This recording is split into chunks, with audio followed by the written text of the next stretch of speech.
Soyez féconds et prolifiques. Genèse 1, 28. Avoir des enfants et surtout des fils est pour le juif la grande bénédiction. Ne pas avoir d'enfants est la grande désolation. Les femmes stériles font partie des pauvres sans considération ni avenir, voir 1 Samuel 1. Pourtant, peu à peu se fait jour une foi profonde en Dieu, comme celui qui fait vivre, celui ou celle qui n'a pas donné la vie, n'est plus un maudit. Voir la consolation aux eunuques en Ésaïe 56, 3, 5. Jésus propose à ceux qui peuvent entendre ce message d'être comme des eunuques pour le royaume, c'est-à-dire des gens qui parient totalement sur Dieu pour vivre et pour donner la vie à la façon de Jésus lui-même.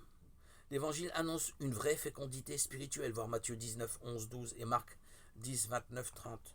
La Bible ne répond pas directement aux questions morales que soulève la vie moderne. Certes, un problème comme l'avortement est éclairé par le grand principe du respect de la vie, le respect de tout être, y compris des êtres handicapés.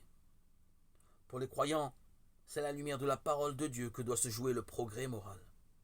Mais concrètement, ce progrès nécessite un très large débat où chacun doit participer avec sérieux, modestie et patience.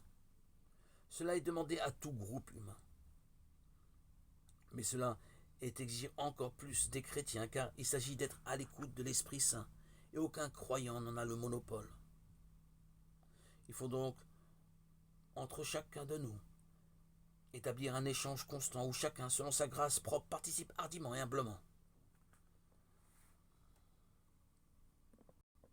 Se réunir pour dire si telle proposition morale traduit bien ou trahit la tradition chrétienne.